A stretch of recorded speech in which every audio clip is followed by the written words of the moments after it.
What is going on, guys? We are on day 2. Yeah, I spent last night working on the car until about 2:30 in the morning, and I finally called it quits. This is about where I stopped. You can see that in the previous video. I'll link it right above in the top right corner, or I think that's where it appears. I'm not sure. What we did on the first day was I removed the fuel rails. Don't worry about my AC condenser.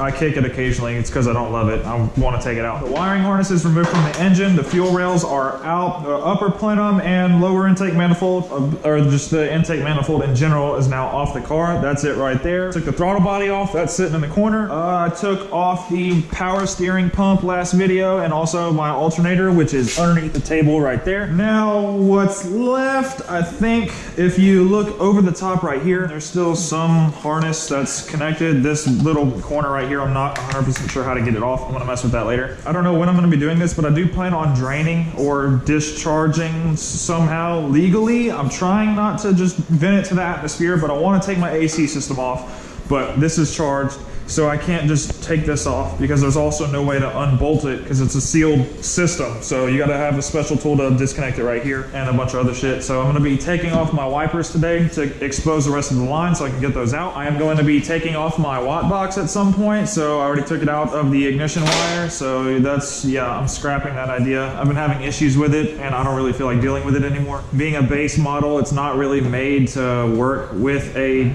watt box, I guess. There's no cruise control cancellation switch on the clutch pedal, so I had to install one. Then it was having trouble giving me the voltage I needed, blah blah. End of story. Like, the watt box is coming out. I don't want it anymore, so I'm gonna sell it to a friend. All the coolant's drained out, so now down here I still have my O2 sensor that I gotta disconnect here. Same on the other side, so I'll be getting underneath. Probably gonna take off the entire exhaust from the test pipes back because I need 2 people to get to the front right here. And also I'm probably gonna take off the drive shaft as well. I think right now they can just start with the O2 sensor, so I'm gonna get straight to that. I'm pretty sure these are 17s, but I'm not 100% sure. We gonna find out though. Get out the way, move. That is way bigger than 17. So close, I can't get it on there all the way. Nope, bigger than 21. Gosh darn it, I already made it under here. That's upsetting. There we go, that's one. Oh yeah, there you go. Heck yeah. Oh, I also gotta disconnect the clutch line. Shoot, I did not think about that.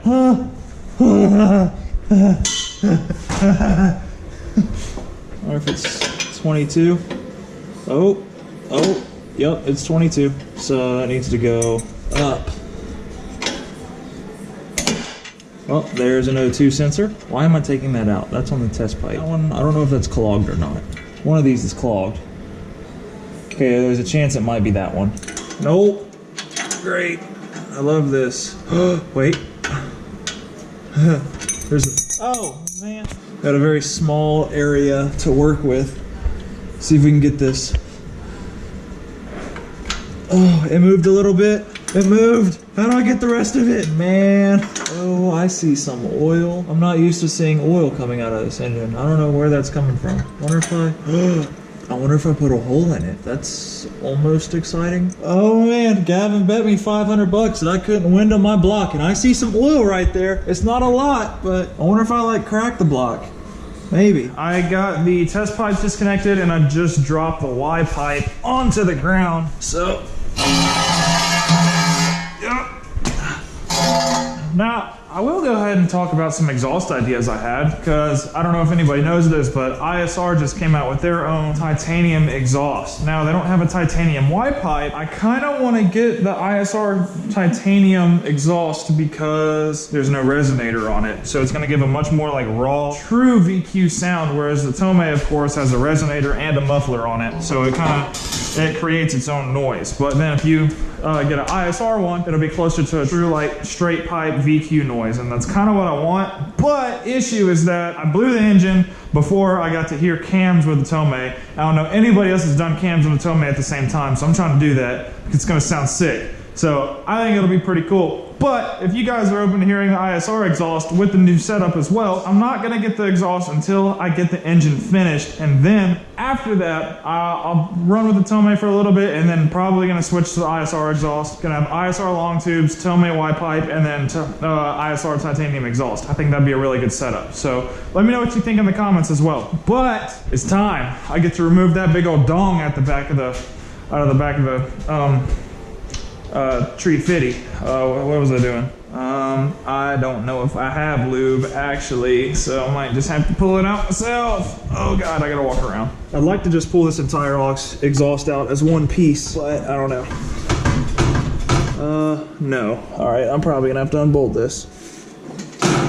Hold up, I forgot that the muffler's in its own thing. That looks like a 14. Well, I think it's a 13, but this is gonna get it off. Probably gonna scratch up the muffler, but that's okay.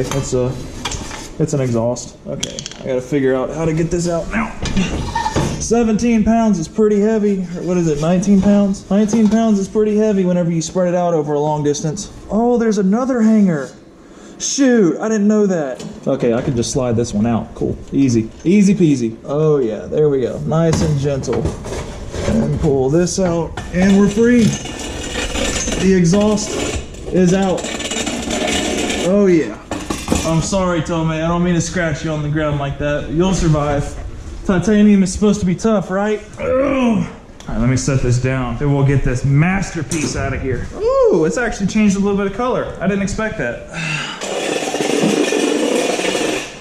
Oh yeah. Oh, no, this is surprisingly light. It only weighs, I think, 19 or 17 pounds.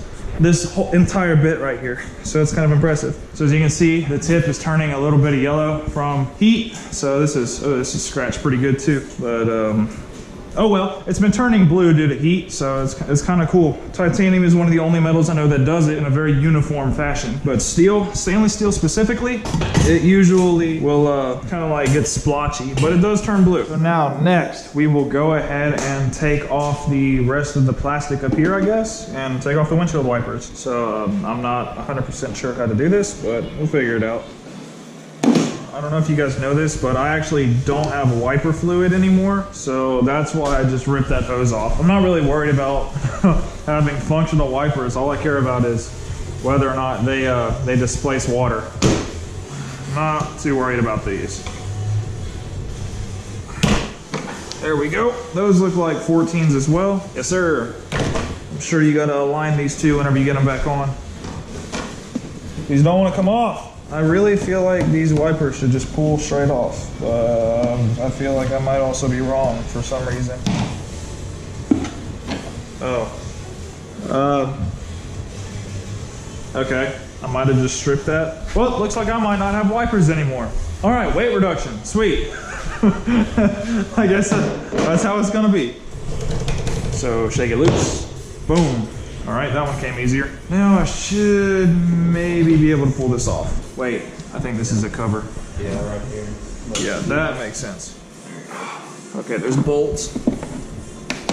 Okay, that makes more sense. Sweet. Should be able to take the whole thing off with a 10. Yeah. So I've decided, impulsive decisions, that we're going to remove the wiper blades because we don't need those. Oh, it's held in by little rubber grommets.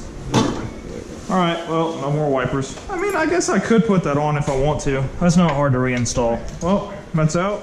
Probably not going back in unless I absolutely need it after a while and I regret it in a few months, but for now, oh well. So how do I get my drive shaft off? Can you even unbolt your drive shaft from this side? Or do you just like pull it out? I guess I'll just remove some more of the harness while I'm under here. I am somewhat wrapping it up to the point of where I can actually pull the engine out. So what I have left to my knowledge is that I have to disconnect the drive shaft, which I was looking at it a second ago. I'm pretty sure, I don't remember, it's been a while since I dropped the drive shaft, but I'm pretty sure you disconnect it at the diff and then slide it out backwards towards the rear of the car. I don't think it bolts to the transmission. I think it slides in. I gotta do that. I gotta drop the cross brace or the support for the transmission. I'm going to take out the compressor in a second for the AC because that's going to be coming off the car for good. I need to get the rest of the wiring harness up and out of the way. I don't really remember. There's something holding it right here and I'm not sure what it is. Also, this O2 sensor is being a pain. This is a 14. These look like 14s. They are. I prefer not to hurt myself.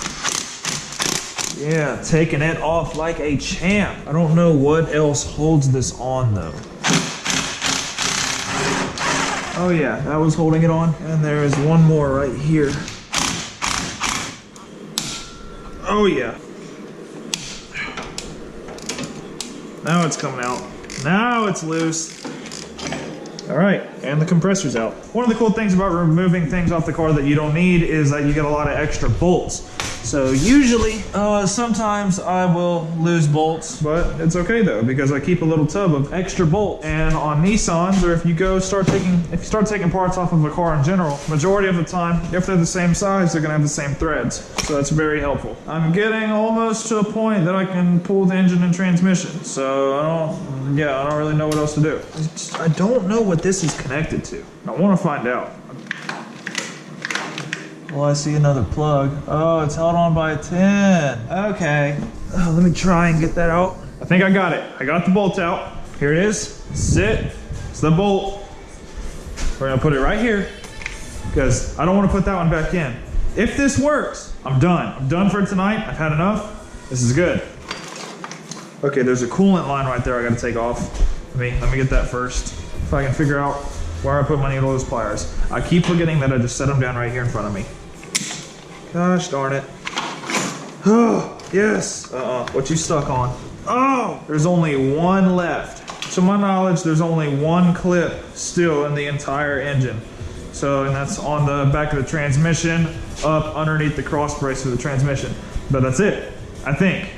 To my knowledge, which I will get to that later. I'm not gonna do anything with the drivetrain because I still got the back wheels on the ground. I wanna get it on all 4 jack stands before I do anything crazy like that. So that's it for tonight. If you guys enjoyed the video, hopefully you're learning something, maybe getting a little bit more, I don't know what I'm doing with my hands, but hopefully you're getting more comfortable just watching me, getting more familiar, seeing that it's not that bad. I lie, this sucks a lot, but really the main thing is confidence. As long as you go into it confident and you don't panic, you can really do anything that you set your mind to, especially mechanically, because all you do is you take it apart, pay attention, put it back together. It's not that bad. Just take your time. Don't freak out if you get somewhere that you're unfamiliar with. Look it up, do research. I'm going into all of this dry, so I'm just keeping bags organized. So as you can see, I got bags for the exhaust. So it's a lower intake manifold, upper intake manifold, the hood, front end, all kinds of stuff. I'm just putting every extra bolt back into a bag, labeling it where it goes, and really, like, it's all about just not panicking. Hopefully you're getting more comfortable. Hopefully you're learning a few things. Subscribe to the channel because I'm in the process of pulling the engine, building another one, and putting it back in. I'm gonna make a series out of this.